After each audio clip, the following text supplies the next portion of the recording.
All right. It's day 5. It's Friday. It's Friday. The weekend's coming. I hope you've had a good week. I hope you have.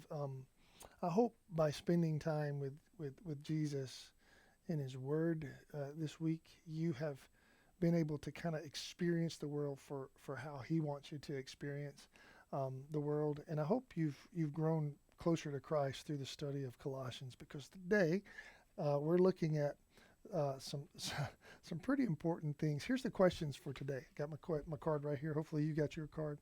Day 5. Here it is. You ready? These are the questions you're going to think about. Hopefully today you can write your own questions if you want. What are some of the rules? Quotation marks. What are some of the rules of Christianity that you struggle with?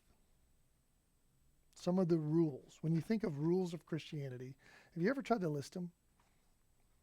Okay. What are some of the rules you struggle with? Are these rules, now this is the question, this is the good question. Are these rules from the Bible, or are they created by humans? Were those rules given to you by Jesus through His Word, or were they created by a person who told you these are the rules the Bible teaches you?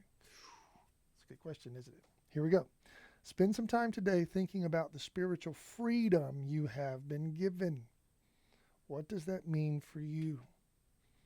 Here it is. You ready for the verses? Verse 20 and 21. If with Christ you died to the elemental spirits of the world, if with Christ, because in Christ, we are in Christ, so that means we are in Christ in His death, His resurrection, and His life. If in Christ you died to the elemental spirits of this world, why, as if you were still alive in this world, according to those elemental spirits, why, as if you were still alive in the world, do you submit to regulations?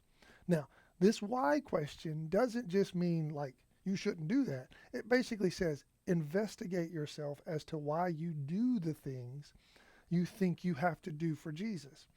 Why, as if you still alive in the world, do you submit to regulations? Things like do not handle this, do not taste this, do not touch this.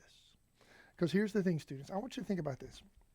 Why do we do the things we do if, or maybe this is a better way. Excuse me for messing this up.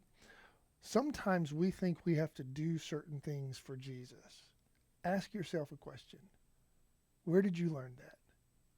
Did you learn that in His Word? Because if Jesus has told us how we are supposed to live and what we are supposed to do, then we need to do that because Jesus said do it. But rules and regulations that we put on ourselves, I think we need to investigate all of those things. And I think you investigate it with Christ, talking to Him and reading His Word and bringing it up maybe with some godly adult leaders to ask them that question. What you'll tend to find out is there's a lot of rules and regulations that have been taught to us by people, but it doesn't necessarily say that in the Word. And I'm not saying some of these people are doing the wrong thing or being, evil in their intentions. It just gets real easy sometimes to say people should do this and they shouldn't do this. And then because we don't want them to do this thing, we feel like we got to say, if you're a good Christian, you won't do these things, because we really don't want people doing these things. That was very confusing what I just said. Hopefully you figured it out. But here's the question. Why do we do the things we do?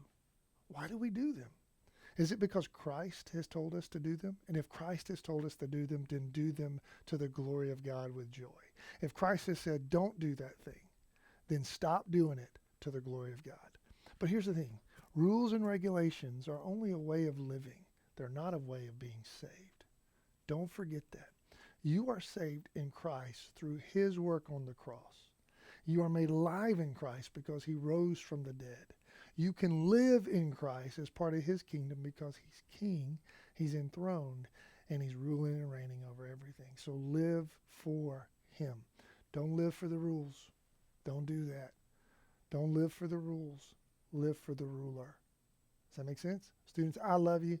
I am hoping to see your face Sunday morning. See you soon.